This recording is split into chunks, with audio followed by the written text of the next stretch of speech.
दा बेखौ नायोब्लाथ' गाबोन समफोर बिपिएफबो गैया जासिगोन इउपिपिएलबो गैया जासिगोन बिजेपिनि लहानि जिनज्रि नागपुराव बानायनाय बे लहानि जिनज्रिजों हाग्रामा बिथाङाबो खाजाखानाय प्रमदआबो खाजाखानाय ओरैनो हगारा बिजेपिया आखाइखौबो खाख्रबबावगोन बिटिसिआव बिस्रा हाग्रामाया बिएलटिआ खस्थ' खालामनानै सिक्स सिडुलनि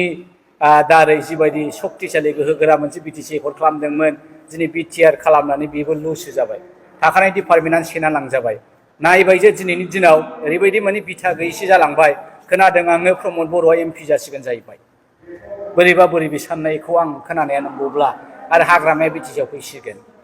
अब्ला बिथांमोना दिनै बिजेपिजों खाजाखानाय बिजेपिनि लहानि जिनज्रि नागपुराव बानायनाय बे लहानि जिनज्रिजों हाग्रामा बिथाङाबो खाजाखानाय प्रमदआबो खाजाखानाय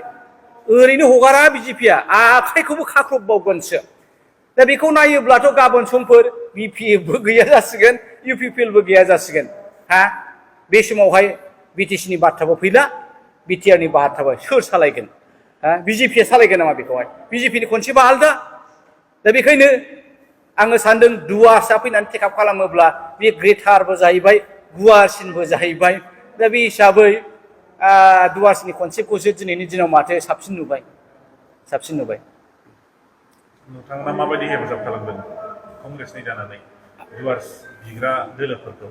आंथ' कंग्रेस हिसाबै बिथांमोनजों थाफानोबो हाया आन्दोलन खालामफानोबो हाया তেখেতের হয়ে আমি আন্দোলন করিব নোৱাৰিব তেখেতের লগতো আমি যোগদান দিব নোৱাৰিব আমি পলিটিशिয়াन दा बावहाय ओरैबायदि जागोन आरो आन्दोलनखारि बिलाके बा आन्दोलन खालामग्रा बिथांमोना गाव हारसिङै माबा मोनसे सोरजिफिननो हायो नामा पलिटिकल उइल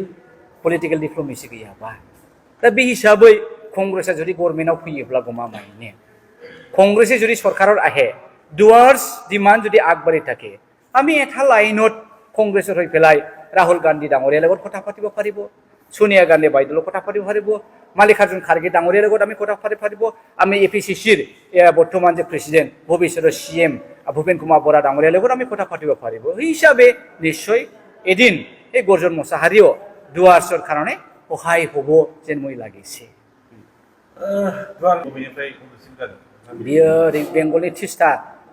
तिस्ता दैमा ओमफ्राय बिनिफ्राय एखे ओरैहाय थांगोन बियो सुदियासिम बिनि गेजेरावनो गुबुन गुबुन हारिफोरनिफ्राय आलादा माखासे माबाफोर रायजो बियो बेफोरो मा जागोन ना दिनै नों नायदो नोङो आसामखौथ' बामोनफ्रासो सालायदों नालाय बामोनफ्रा नोङो मरान मथाक सुथिया आहम आलदा आलदा खालामजोबखाबाय जेरखम बर'खौ खालामबाय राभाखौ थख' खालामबाय जोबनायाव आसामाबो मोनसे रोखोमनि कनफेडारेसि जाखागोन रावनिबो दादागिरिया सोलिनाय नंला दा बे सिस्टेमजोंसो लांखादों दा बेखौ नायोबा सबसे साबसिन जथाय कनसेप्ट गोनां इउनाइटेड कनसेप्ट गोनां बर'आबो खालामनो हायाखै सोरबायाबो खालामनो हायाखै नै डुवार्स कनफेडारेसियासो खालामनो थांगासिनो दं दा बेखौ नायोबा बिथांमोना साबसिन भबिष्यतनि एंगोल आखायनि history repeat itself if you make mistake जायखौ जोङो नाङा होनदोंमोन दिनै बेहायनो फैफिननांबाय बर' दैदेनगिरिफ्रा नोङो इमोसन जानानै लाब गैया लेभेल दिन्थिनो लाब गैया नों जिखौबो मावनो हाखायाखैब्ला रन्जन आब्लाखौ नों बख'नो हायाखैब्ला दिनैहाय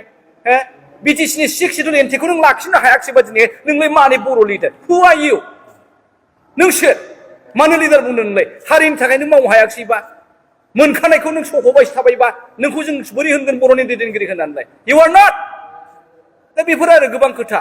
दा बेफोर लाजिथावथावसो आखायनो जायफ्रा गावसोरखौ एखे बिखा फोरदान माबा हारिनि माबा नामाकरन लानानै आवगाय बेफोरो जिरायनांगौ you sit down gentlemen you have done nothing you sit down you take rest if you are not able to execute the system of Bodo people, then you take rest. There are many Bodo young men and women, they are coming up with lots of intelligence, with lots of knowledge, with lots of historical fact. Let them go ahead, let them move on behalf of you. Da bitamna retired lanang warma. Retired lanang udah buha, lazia pangje jibaanu jala lor bolot hoja jebay. Kau nungabanu jaya, ang nungabanu jaya. Bibaji nunga. History-a transition जों खारफानांगोन 10 बोसोर 12 बोसोर नोङो सिखोना जोलाव थाबाय थाया दैमालुआ थाबाय थाया बिथांमोननि उनाव दिनै डेमक्रेसि फैबाय गणतन्त्र रायजो राजा जोंनि उन्दै देरफुनाय गथ'फोरखौ लाइमोनफोरनो जों सान्स होनांगोन बिसोरखौ आवगायनो बोलो होनांगोन मटिभेसन होनांगोन जोङो राजा बानायग्राबो जानांगोन वी शुड बी किं मेकार सामटाइम नट अलवेज किं दा बेनो भुला जोंनि दैदेनगिरिफ्रा दा बेखायनो आङो डुवार्सनि कनसेप्टआव गाज्रि मोनाखै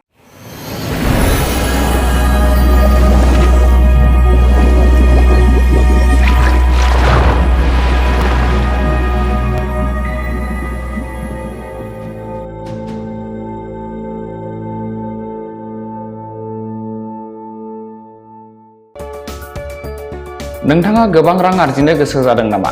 जुदि गोसो जादों अब्ला नोंथांनि थाखाय मोजां खौरां। New India technologies master franchise all Assam ATM service Hitachi ATM and Tata Indicash ATM फसंनानै नोंथाङाबो गोबां रां बुथुमनो हागोन। लाइमोनफोरनिफ्राय जागायनानै बैसो जानाय गासिबो बैसोनि सुबुंफोरानो